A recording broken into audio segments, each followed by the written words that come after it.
Yeah yeah we Prakash గారు మనతో పాటు జాయిన్ అయ్యారు ప్రస్తుతం చర్చలో. అనలిస్ట్ వి ప్రకాష్ గారు.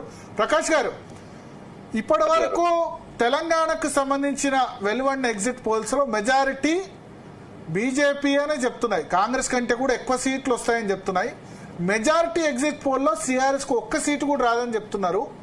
బట్ ఒకటే సర్వే న్యూస్ 18 మాత్రం 2 to 5 రావచ్చని చెప్తున్నాయి. మీరు కూడా నేను ఇంటర్వ్యూ చేశాను, బీజేపీకి ఎక్కువ సీట్లు వస్తాయని పోలింగ్ తర్వాత చెప్పారు. సో మీ అంచనా ఏంటి ప్రకాష్ గారు?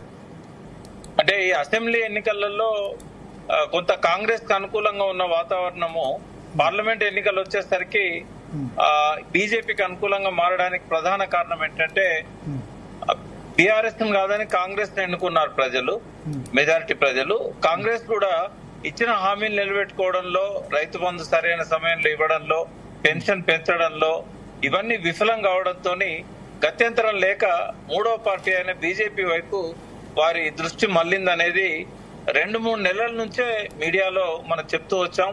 నేనైతే అక్యురేట్ గా 37-38% బీజేపీకి వస్తుందని కూడా చెప్పాను.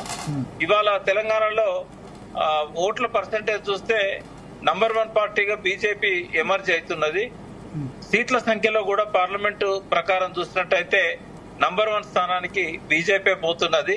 9 స్థానాల కంటే తక్కువ రాదని నేను 2 నెలల నుంచి చెప్తూనే ఉన్నాను, పోలింగ్ కంటే ముందు నుంచి కూడా.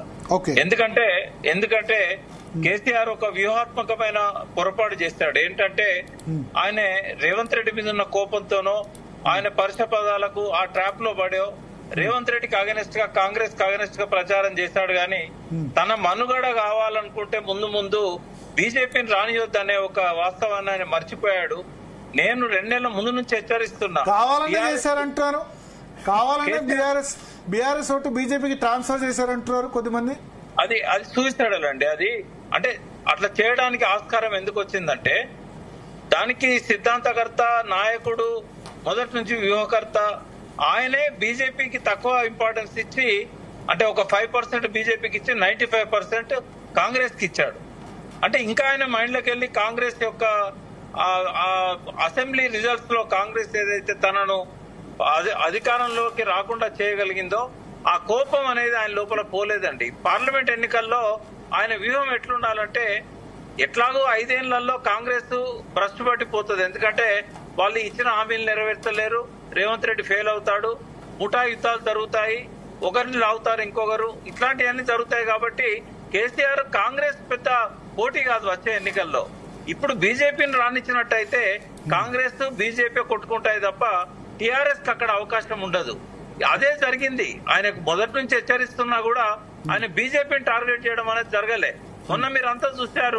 ఒకసారి నగేష్ గారిని అడుగుదాం ఇదే విషయం మీద. నగేష్ గారు ఒక మాట, ఒక రోజు ముందు ప్రెస్ మీట్ పెట్టి 1:10 నిమిషాలు మాట్లాడితే 1 గంట సేపు కాంగ్రెస్ మీద మాట్లాడాడు, 5 నిమిషాలు బీజేపీ మీద మాట్లాడాడు. అంటే ఆయనే బీజేపీని తక్కువగా చూశాడు. అందుకే కార్యకర్తలకు ఏం మెసేజ్ పోయిందంటే కాంగ్రెస్ గెలిచే కాడ మన వాళ్ళకి వేయకపోతే బీజేపీకి వేయండి కానీ మీరు కాంగ్రెస్ కు ఓడించాలి అనే మెసేజ్ టీఆర్ఎస్ కార్యకర్తలు ఇచ్చారు. ఇది ఆత్మహత్య సదృశ్యం.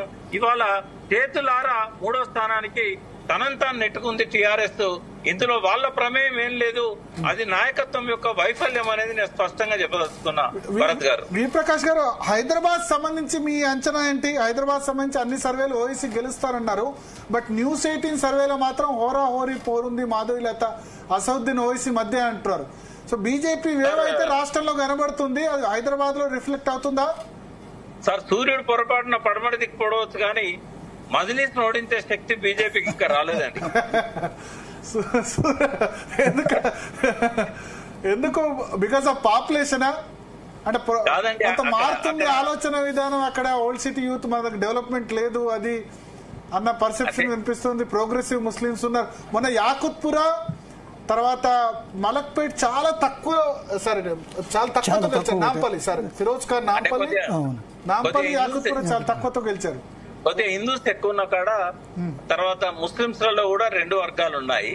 ఆ 2 వర్గాలు బలంగా ఉన్న దగ్గర కొంత మజ్లిస్ కి ఎదురు దెబ్బ తగిలిన మాట వాస్తవమే గాని ఒకవేళ రేపు భవిష్యత్తులో మజ్లిస్ ఓడించాలంటే ముస్లింల నుంచి ఇంకొక శక్తి, ఎంబీటీ లాంటి శక్తి రావాల్సిందే గాని కేవలం బీజేపీ అక్కడ ఓట్ బ్యాంకును పెంచుకొని మజ్లిస్ ను ఓడిస్తుంది అనుకోవడం అయితే సాధ్యం కాదండి. అది ఇక్కడ మనం గమనించాల్సింది ఏంటంటే ఒక శక్తి అయితే డెవలప్ అవుతున్నది ఈ మజ్లిస్ కు వ్యతిరేకంగా. ఎందుకంటే వాళ్ళ నియంతృత్వము, వాళ్ళు ఎంతసేపు మన ఒక సీట్లో ఎంబీటీ దాదాపు ఓడించినంత పనిచేసింది, 300 ఓట్లతో ఓడిపోయింది.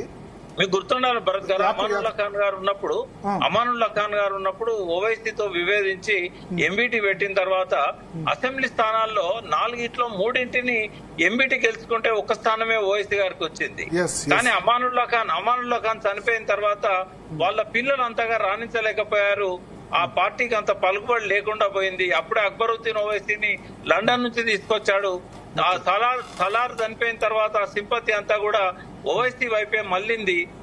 ఇప్పట్లో సుదూర భవిష్యత్తులో మాత్రం మజ్లిస్ ఓడించే శక్తిగా బీజేపీ ఎదగలేదు, ఎంబీటీ కూడా ఎదగలేదండి. ఒకవేళ టీఆర్ఎస్, ఎంబీటీ ఈ అన్ని శక్తులు ఒక్కటైతే గనక బీజేపీ అన్ని ఒక్క శక్తిగా ఉంటే మజ్లిస్ ఓడించడం అనేది సాధ్యమైంది.